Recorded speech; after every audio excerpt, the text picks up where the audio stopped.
Ahoy there, YouTube. It is super hot. Just got home from work, and so I'm still wearing my prescription safety glasses because I'm blind.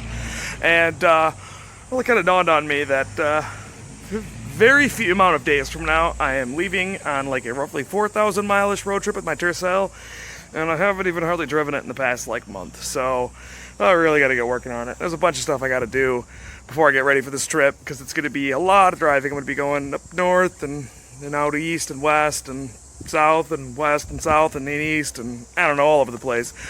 I'll post a bunch of pictures and stuff on Instagram and maybe make some videos for here. We'll kind of see how everything goes. But got to get working on Spud here because Spud's going to be my workhorse here. It's going to be my work champion for many reasons again. And I'm going to focus on the most important thing first. Seats. Because sadly, the seats that are in here are very clapped. They're just beat. These wires are digging into me. This foam, I mean, there's like almost no padding in here. Not that there's really a lot of padding on these seats from the factory, but it's definitely lacking, and I don't really want to be uncomfortable with metal wires shoved in my side for many of the drives. As much as I love these double diamond seats and I really want to keep them, and I really want the whole thing to match, sadly I think I'm just going to have to yank at least the front ones for now until I can find another set of nice double diamonds, or maybe find some fabric somewhere. But doing what I do, being greasy and dirty, you can barely see the stitching, unfortunately, in these, which back seat still looks good, so I'm definitely not going to be tossing these away, and I'm probably actually going to hang on to them, like I said. But I got piles and piles and piles of seats. So I picked this set out over here. This is not the nicest set I own. They definitely got some stains on them, mostly from me pulling them out of the car and stuff like that, and they're a little bit faded, but I'm actually going to save the nicest set for my 86 Tercel whenever I actually get that car going. So I'm going to start up by throwing these things in here, and then if I was any smarter, I'd probably pressure wash them and give them a good vacuum first. But yeah, we got these two seats out. Look how gross these things are. This is disgusting, but nature of a blue collar guy, I guess. Looks like there's like some mildew or something growing right there, which that's just wonderfully disgusting. But these will at least look a lot nicer. They're not going to match the rear seats, and I very much easily could swap the rear seats out because I do have, I think, 3 or 4 sets of seats. But for now, I'm going to go ahead and vacuum the inside of this out, and then actually I'll show you guys a couple of them real quick. Alrighty, I'll link these on the good old Amazon, but these are the cup holders that I've been rocking in here. This is definitely not the most sturdy thing in the world right here, but it definitely holds a 44 ounce or 32 ounce or whatever from Taco Bell. Ask me how I know. And so I would definitely recommend it. Actually, on my 84, that copper one that I used to have some videos of on here before I sold it, I actually put 2 in here. I spaced this a little bit farther back. I put one, I think, right here, and then one over here a little bit more. And it gave me 2 cup holders. I thought about putting one on the driver's side, but I also like flopping my leg onto the side. I don't really necessarily want to get in the way of my leg workage when I'm driving, so. Alrighty, I got the 3-wheel shot back out. One of the wheels left the chat like 2 years ago. But you can look down here and see all the foam that's been coming out of this thing. So sadly, that chair has been pretty well gone for a while, and it's just been losing foam slowly but surely. But anyway, enough yakking. I'm going to get this thing vacuumed out and then get those seats swapped out, and then we'll keep moving forward and doing some other stuff because I got to work. I don't got a lot of time. Alrighty, well, that's about as good as it's not going to get. I do have another carpet for this Tercel. Actually, not this exact Tercel. That didn't make it. I got another Tercel's carpet in my basement. I should probably throw that in here, but unfortunately I don't have a ton of time. As much as I'd love to do that, I got to get working on the actual important things to make it, you know, survive. So, for now, let's take these seats and then toss them in and see how they feel. This is actually my first time sitting in these seats. Well, actually I think these came from that 83 I put it out earlier this year. I don't recall. I got like 3 or 4 sets of seats, so I'm not sure which one these came from, but anyway, I gotta put you down for a quick second. We'll throw them in. Alrighty, new seats are in. I guess I wouldn't call them new, just nicer used, less sustained used. Ugh. Yeah, and anyway, one of the things I'm going to knock out right now is actually something that's been bothering me about this car since I've owned it. I legitimately noticed this on my way home with this car. I was in Stamford, Connecticut still, when I noticed this piece of carpeting was like flopping down, and I never have ever taken care of it. That's not to say a lot, because I've never taken care of a lot of things in this car that I should have taken care of. But anyway, I'm going to quick throw this up here and see if, just for the heck of it, I can't make this carpet piece stick up a little bit more. Yeah. And then I'll put that.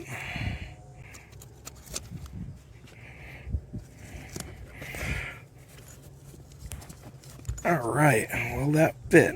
Hold everything in place.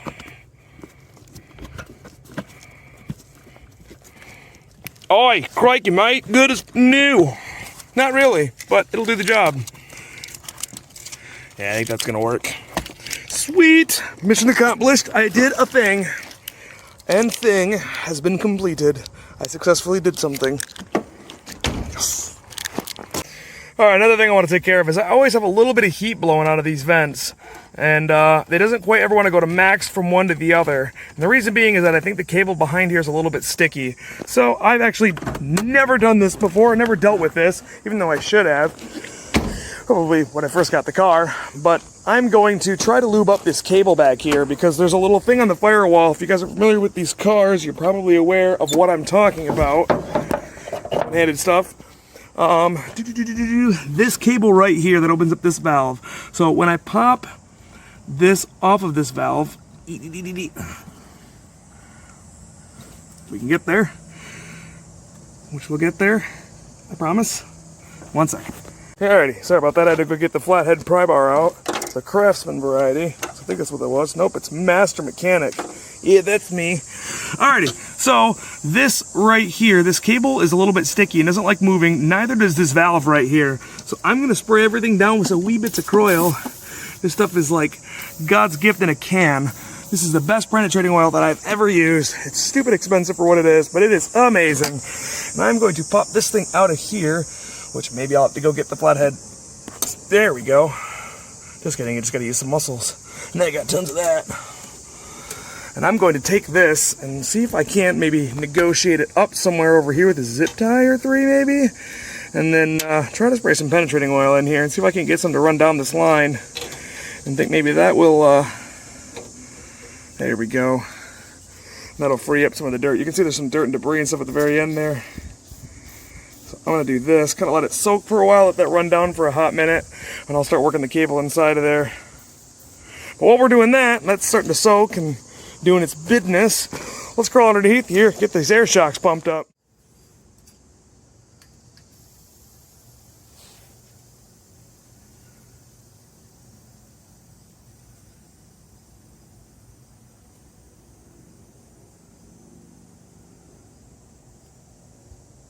So when I installed these Monroe MA700 air shocks, I installed the air valve down here. And I kind of regret that decision. I think I'm going to make a video sometime and show you guys how to install these things. I'm going to run them up through the floorboards up there. And up through the top right there to run the lines inside the cab. That way there's no air lines exposed, kind of like there are right now. But I'm pretty sure my leak is actually coming from right there. So we're going to jack the rear end up, pull the wheel off. I got to show you some stuff in the brakes that I got to do to this thing yet, which means I got to order brakes. I didn't think about that. I should have done that a few days ago. Smart move time. Anyway, let's get moving forward.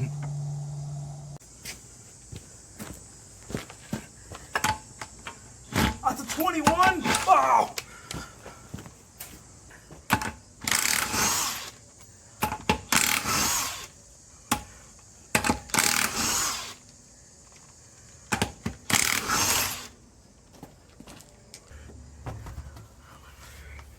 Alrighty, so one of the things I really need to take care of is, that is my parking brake. As you can see, it's pulled up.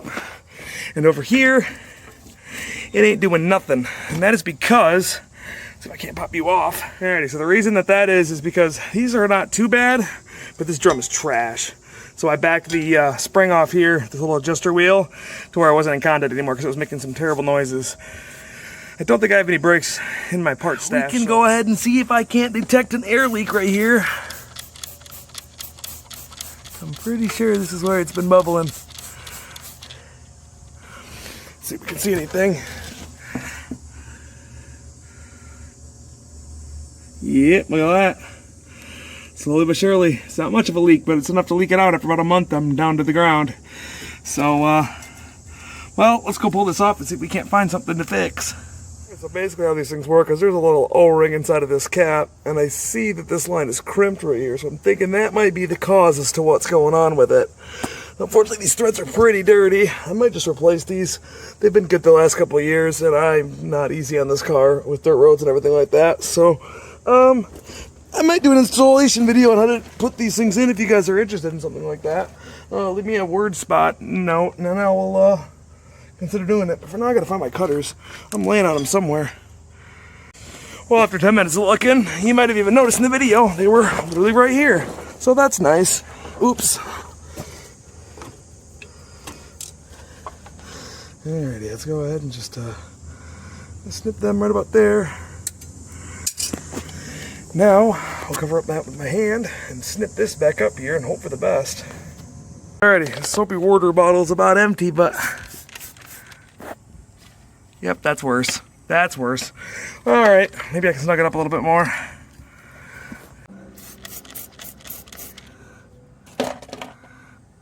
Might have got lucky. I snugged it tight. Than it was. It doesn't look like it's leaking anything. Let's give it some more of whatever's left in here. Sorry, my hand's in the way. Ha ha ha! I think I got lucky. Alright. Alright, well, attempting to fix the parking brake was of utmost failure. I don't know terminologies. Oh, great, my floor jack's stuck. I need a new floor jack. But for now, let's go up here and see how this whole cable situation's doing over here. So we'll toss this back onto here. If we can.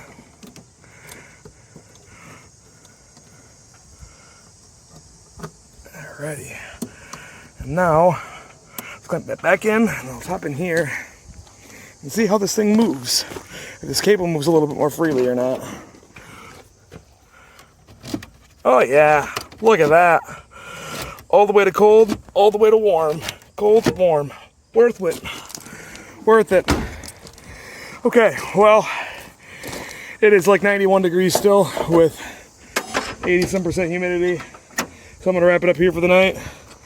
And tomorrow morning, by tomorrow morning I mean tomorrow after I get out of work, we will knock an oil change out on this thing and then do a couple other things. But man, look at that seat. I already got it greasy. Looks so much nicer. Well, those seats, plural. Whew, I'm tired. Alrighty, well, let's get this dropped back on the ground and we'll pick back up where we were eventually with some greasy hand magic. It is the following day, and I decided while I was at work that there's no way I can just let mismatched seats be a thing. So I'm in my Tercel part stash, digging out some rear seats. Words. Alrighty, well, again, this isn't something I intended on tackling, but I think it'll be a worthwhile thing to do to have some interior seats to match. So I gotta pop this little tab up here, pull this up. There we go. Pull up the bottom seat. So we got some goodies down here. I need to pop the backs of these off. Realistically, all I need to do to pull the back of these seats off is pop these Phillips screws out. And then there's 4 little clips in here, which those ones are not actually the original clips. Those are just a random set of clips that I had either I bought in a kit or they came in a thing that I bought. I don't recall how I got them either way, but the original ones of these are a little bit big around, and all mine were broken because 35-year-old plastic really doesn't hold up well. So I'm gonna get the rest of these pulled out, pull these seats out, and then we'll throw the other ones back in it and have a full set of matching 4 seats, which will be way better than making it look ugly, I think, in my opinion. Alrighty. Oh, that's right, there's bolts back here. Crap, I forgot about that. Alright, now I gotta grab a socket. I believe these are 12 millimeters.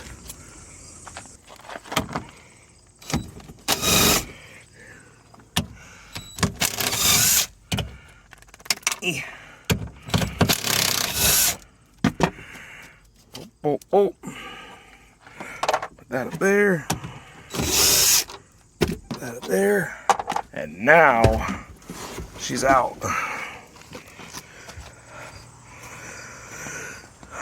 Put that on top of the old nasty stained seats, even though it's really not too bad. I gotta get one that matches it.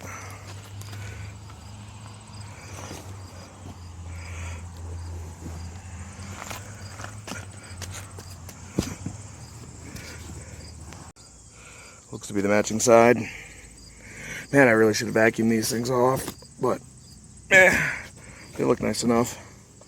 Well, I mean, they're getting greasier as I touch them. Stupid greasy hands. Alrighty, well, out with the old seats and in with the new seats. These look so much nicer. I should have probably cleaned them up because there's that stain right there and there's lots of hair on it, even though I don't own pets. But hey, that looks a ton nicer.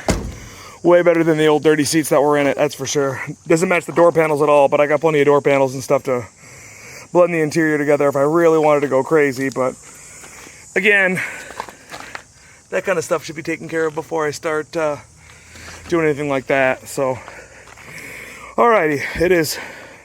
I'm drenched in sweat. It's so hot, guys. How you Florida people do it, but this isn't Florida, but it feels like Florida. It's like 92 degrees with 80+% humidity. I'm dying. Alrighty, if I had a little more time, I would definitely change out my front bumper. I've had a front bumper. I actually have 2 front bumpers for this thing, and I've had them for over a year now, I'm pretty sure, at least. And I keep wanting to throw them on because this bumper's all derp and the tire rubs when I turn. You can probably see it's kind of slowly taking away at the fender, but anyway, it is blistering hot right now. I was going to go pull it in the garage and do an oil change tonight, but unfortunately I just can't. It's just so hot. So I'm going to wrap it up here for the night, and tomorrow I will continue on with getting some oil changed and top the trans fluid up and stuff like that.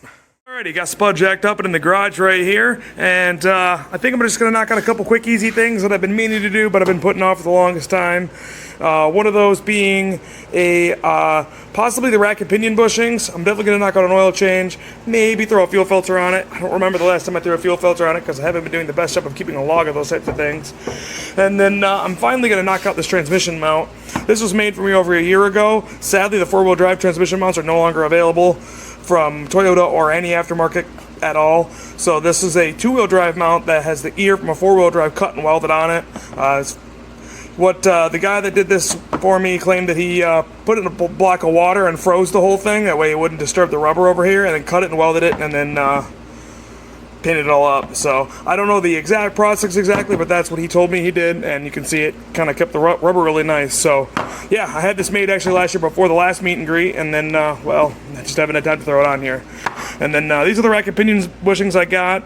Sadly, you can buy these poly bushings on eBay. They're fairly cheap. I want to say $20, something like that, for the set. But this one right here, which is the passenger side, is the manual rack and steering bushing only. I tried ordering the correct ones from Rare Parts, and I just ordered both to play it safe. And sadly, this is the only one they had in stock. So I will be able to knock out one, which will be the driver's side, and it's going to be a little bit fun to get to because everything's all covered in mud and clay and everything around my proportioning valve. But anyway, and then I think last, but certainly not least, is I'm going to drain a little bit of gear oil out of the transmission and top it off with ATF. Fairly common trick that I've heard about in the forum. It helps the synchronizer shift a little bit smoother. This transmission's definitely got a lot of miles on it. It's honestly near the point of probably exploding. Fingers crossed it doesn't die on me during the journey, because that would be a really huge bummer. But yeah, we will go ahead and knock that out, and then I don't think there's really a whole lot of anything else left to do. Alrighty, time to give you guys a little bit of Tercel education. So we'll learn you a book. So this is the driver's side of the transmission down here. And this plug right there behind this little bracket is technically the highest point on the transmission, making this the technical fill plug. Now, I did make a video on how to change the transmission fluid for these. I'll link that in the description if you guys are interested in looking for it. But basically all I did is I just pulled the front plug out until it drained a good amount of fluid out, and then I popped it back in and then filled up with ATF from there. It's a pretty common trick, to my understanding, from the Tercel world for guys to kind of smooth out the synchronizer shifts, and it doesn't destroy the synchros or anything like that. So something to look into if you have a little bit chunky shifts. I got third gear fairly chunky, and reverses, I don't think there's really much of the synchronizer left for reverse, but it's all good. Just baby it or beat it until it blows and keep going. But no, for real, the transmissions on these things are like glass. If you just recently picked up a Tercel and are for some reason watching this part of this video, please, please, please check your transmission fluid levels. It is the #1 killer, at least in my experience, of these transmissions. don't just go willy-nilly pulling the drain plug out and filling it up, because it will not be right. There's a very technical procedure you have to do to it involving a little plug in the back that you got to pull out several times. So just watch that video, check it out, it'll have everything. I also have links in that video to the forum and to a PDF that has a factory service manual which has all the information you need. So anyway, I got this part all taken care of. I tossed in some good old Napa ATF. It's some Dexter's Laboratory and some Mercury East fluid. So that should take care of that aspect of it. Should help out the synchronizer shifts a wee bit. We'll crawl underneath here, deciding if I want to change my mount or not. I happen to look up at my drive shaft and see this. That is a cap, that's a little dust cap that's supposed to go on the end of the yoke right here that is completely fallen off. So that's nice. I have open splines exposed, so I definitely want to take care of this because we're planning on going through some water this week or the next week, and I really don't want to be adding fluid in there. It looks like the yoke is, the seal for the yoke is fairly good. I'm not seeing too much wetness around it, but alright, I'm gonna go pull my drive shaft out. Hooray. Alright, status update. This is the little shield that I was talking about that's supposed to slide over top of here. I believe this is supposed to slide inside of there. You can see that's broken, and it doesn't really want to sit, if I can't do this one-handed, on the end of this anymore. It's a little bit loose, and it doesn't fit in there, so none of it's going to stay in place, unfortunately. So I took the worst drive shaft that I have out of my drive shaft stash, and I'm going to try and see if I can't get lucky and knock this one off and slide this one back over there. If not, we're going to try to JB weld this together. It's going to be not at all right, but if I JB weld it inside of here, and then I put some JB weld on there and slip it on there, it will work. How far I'm driving, I really don't want to risk getting water inside of there or mud or anything like that inside my transmission and burning up what little life I have left on the transmission, presumably. So, yeah, let's see if I can get lucky and get this thing knocked off. I'm not the most hopeful, but I'm a little bit optimistic. We'll see. Alright, couple taps with the hammer, and it did come off and in one piece. So, score. I'm going to try to slip this back on here, and then go ahead and throw the drive shaft back in. Hopefully my paint marker marks are still lined up and I can get the drive shaft back in place. Alrighty, drive shaft is back in, and look at that nice used dust shield. Score! This is why I always say keep parts around and keep parts cars around, especially when you own these old things. But don't keep nice parts cars, keep rusty cars as parts cars. Those are the ones you want. I'm really sad when I see guys out west park these cars out and there's like no rust on them, so please don't do that. Just sell them to me. I will buy them. And email me at my email link in the bio if you want to get rid of a nice rust-free one, please and thank you. Anyway, deciding if I want to do the mount. I'm leaning towards probably not, even though I really should, because the mount has been bad. I mean, it doesn't look that bad, but it definitely clunks whenever I shift, and the rubber's separated. You probably can't see it because I'm doing this one-handed, but the whole trans tends to shift a little bit, but yeah, it's survived this long. It'll survive a little bit longer. So, I think I'm going to wheel on out of here. Well, I think it's going to probably wrap it up for me for today and for this video.